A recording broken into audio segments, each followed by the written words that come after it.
Deseo expresar condolencias al pueblo y al gobierno de Portugal por el desastre que ha costado decenas de vidas humanas. También al gobierno y al pueblo del Reino Unido por los acontecimientos recientes en Londres.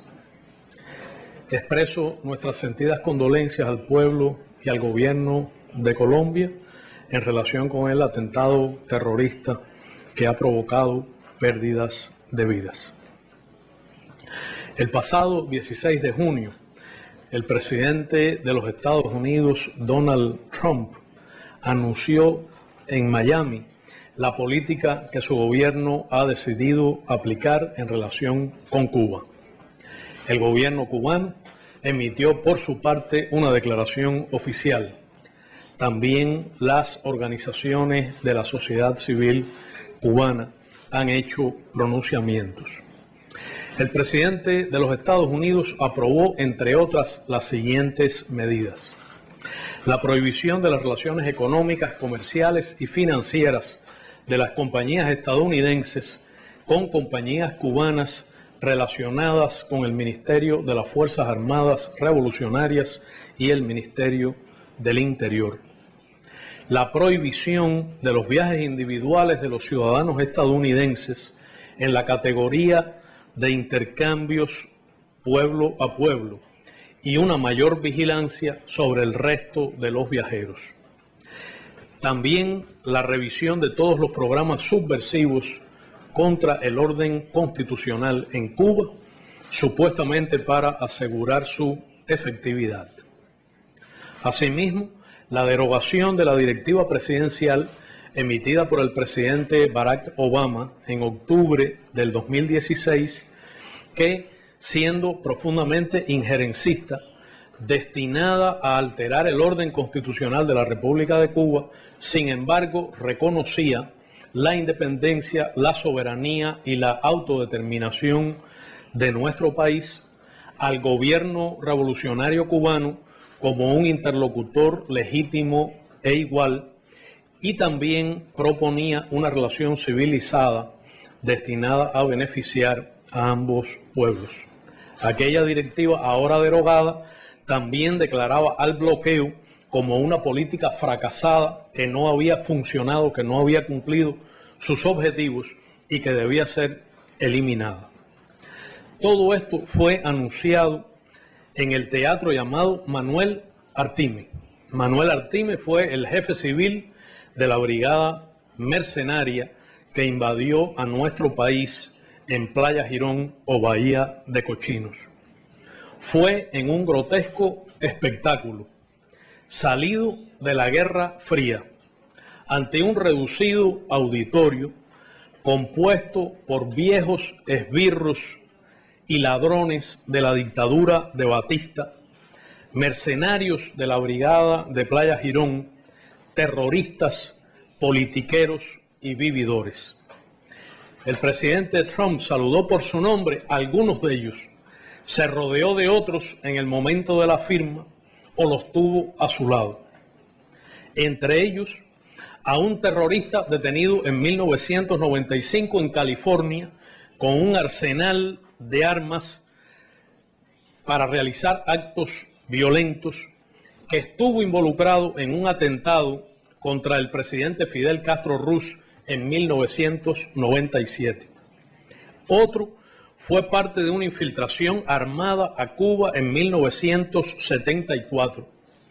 Un tercero fue el autor de acciones terroristas y ataques piratas en el mar contra pescadores cubanos entre 1972 y 1975.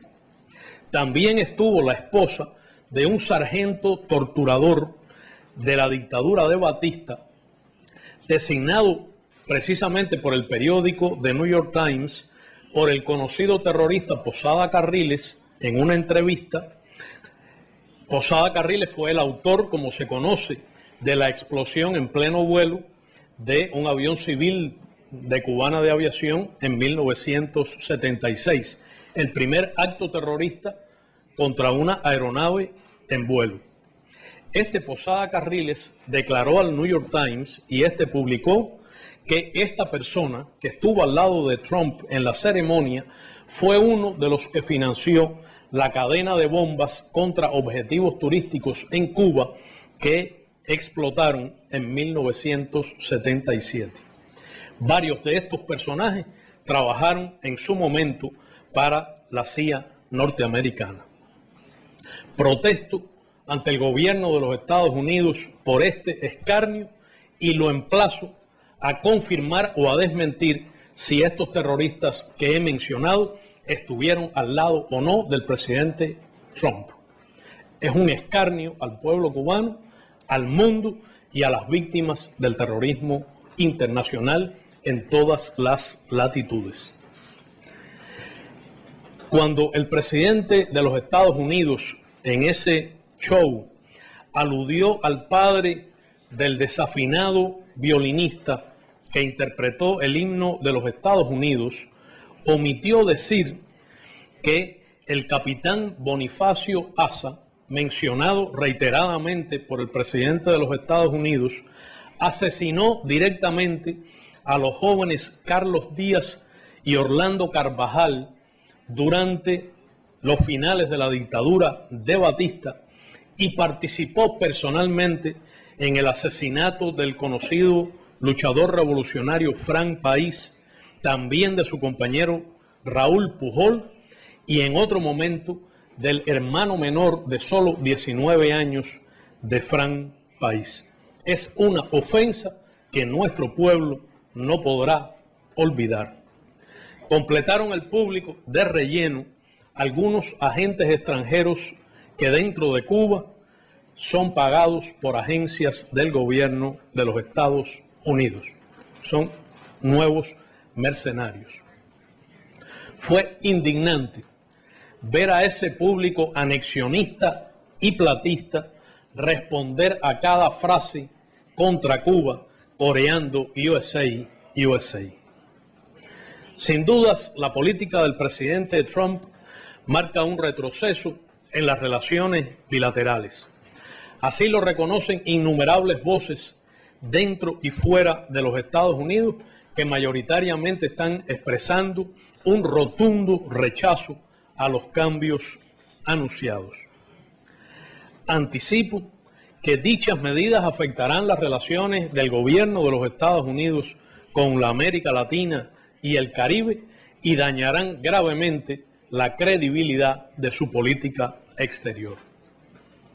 Estas medidas impopulares, francamente impopulares, ignoran el apoyo mayoritario al levantamiento del bloqueo y a la normalización de relaciones con Cuba por parte de miembros del Congreso norteamericano, muchos de ellos republicanos, del sector empresarial, de las organizaciones diversas de la sociedad civil norteamericana, de la emigración cubana, la prensa, las redes sociales y en general la opinión pública. El presidente Trump, nuevamente mal asesorado, que había perdido el voto de los cubanos en los condados de mayor concentración de residentes cubanos durante la elección presidencial en la Florida, perdió el voto cubano en la Florida, toma decisiones que solo favorecen intereses mezquinos de una envejecida y extremista minoría de origen cubano y de un puñado de políticos. Cualquier análisis mesurado lleva a anticipar que, como en el pasado, las medidas anunciadas no cumplirán los objetivos que se proclaman, sino lo contrario. Restringirán las libertades de los ciudadanos estadounidenses, costarán más dinero a los contribuyentes, reducirán las oportunidades de sus compañías y empresarios frente a su competencia, perderán ingresos y perderán empleos. Es necesario esperar a que el gobierno de los Estados Unidos dé a conocer las regulaciones que instrumenten esas medidas antes de opinar sobre su alcance y profundidad. Dichas medidas desconocen también la opinión abrumadoramente mayoritaria del pueblo cubano, que desea tener una mejor relación con el pueblo estadounidense. Provocarán daños humanos y privaciones, afectarán a las familias cubanas, traerán daños económicos no solo a las empresas estatales en Cuba, sino también a las cooperativas y a los trabajadores por cuenta propia o privados. Dañarán especialmente a los trabajadores por cuenta propia o privados. Harán daño también y aumentarán la discriminación contra la emigración cubana asentada en Estados Unidos. Parece infantil la predicción de que con esta política podrían separar al pueblo del gobierno o a los ciudadanos de nuestras gloriosas Fuerzas Armadas Revolucionarias y el Ministerio del Interior, que son el pueblo uniformado.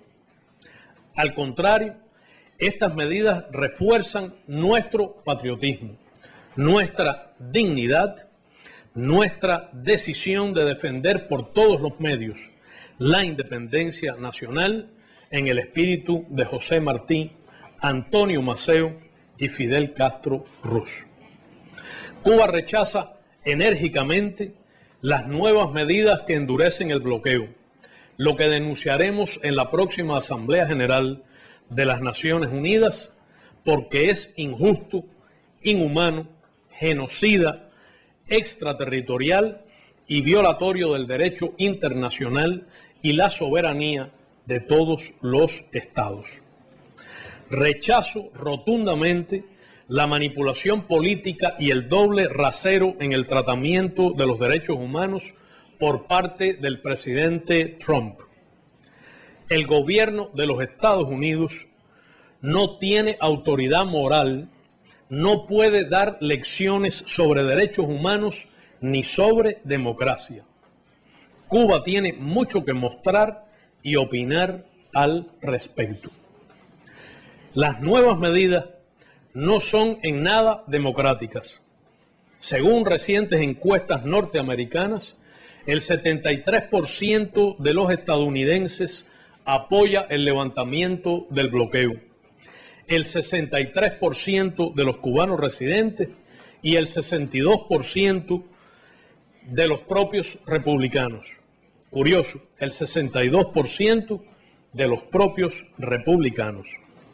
Favorecen la normalización de los vínculos bilaterales el 75%, 3/4 de los norteamericanos, el 69% de los cubanos residentes y el 62% de los republicanos. Entre los cubanos en Estados Unidos, mientras más jóvenes, más apoyo al levantamiento del bloqueo y a la normalización. Sin embargo, las nuevas medidas refuerzan la prohibición de viajar como turistas a Cuba a los norteamericanos y restringen sus libertades civiles. Cercenan la libertad de viajar de los norteamericanos. En materia de derechos humanos, en Estados Unidos son numerosos y sistemáticos los asesinatos, brutalidad y abusos por parte de policías, en particular contra afrodescendientes. Son conocidas las restricciones al derecho a la salud, la desigualdad salarial contra las mujeres, la falta de cobertura de educación, la casi ausencia de sindicalización, la represión contra inmigrantes y refugiados, la marginación de las minorías y la creciente discriminación de la cultura y la religión islámicas. Son frecuentes los crímenes de guerra y los asesinatos de civiles en las agresiones e intervenciones militares estadounidenses. Son brutales la prisión sin sentencia de tribunales y los hechos masivos y sistemáticos de tortura cometidos en la base naval de Guantánamo. Reitero la voluntad de Cuba de continuar el diálogo respetuoso y la cooperación en temas de interés mutuo y de negociar los asuntos bilaterales pendientes con Estados Unidos sobre la base de la igualdad y el absoluto respeto a nuestra independencia y soberanía. Como se demostró con los avances alcanzados en los últimos 2 años, Cuba y Estados Unidos efectivamente pueden cooperar y convivir civilizadamente, respetando las profundas diferencias entre ambos gobiernos y promoviendo todo aquello que beneficie a ambos países y pueblos.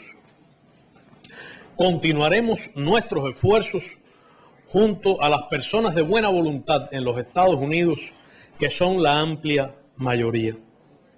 Pero advierto, Cuba no realizará concesiones inherentes a su soberanía e independencia, no negociará sus principios ni aceptará condicionamientos, como no lo ha hecho nunca, jamás, a lo largo de la historia de la revolución.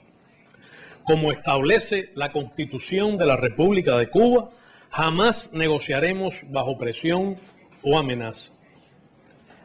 Actuaremos invocando la proclama de la América Latina y el Caribe como zona de paz, firmada por los jefes de Estado de la región en enero de 2014 en La Habana, que reconoce el derecho inalienable de los estados a decidir su sistema político, económico, social y cultural, rechaza la intervención y la injerencia extranjera en los asuntos internos y se opone y condena la amenaza y el uso de la fuerza. No será una directiva presidencial de los Estados Unidos la que pueda torcer el rumbo soberano de Cuba, como no pudieron hacerlo más de 50 años de agresiones, terrorismo de Estado, bloqueo, guerra mediática y subversión. Hemos pasado por todo. Nuestro pueblo ha pasado ya por todo y ha corrido todos los riesgos. ¿Con qué podrían amenazarnos hoy que no hayan hecho ya antes y fracasado? En Cuba, por cierto, nadie estaba en vilo esperando el anuncio imperial. Nuestro pueblo trabajaba con normalidad, la política exterior funcionaba. Mostramos respeto a Europa en esta visita. De hecho, el pueblo cubano, estrechamente unido a su partido comunista, debatía y enmendaba por estos días los proyectos de conceptualización del modelo económico y social cubano de desarrollo socialista y el plan de desarrollo hasta el 2030, y se convocaban las muy próximas elecciones generales del poder popular. Los cambios que sean necesarios en Cuba los decidirá soberanamente el pueblo cubano, únicamente el pueblo cubano, como siempre lo ha hecho. No pediremos a nadie opinión ni permiso.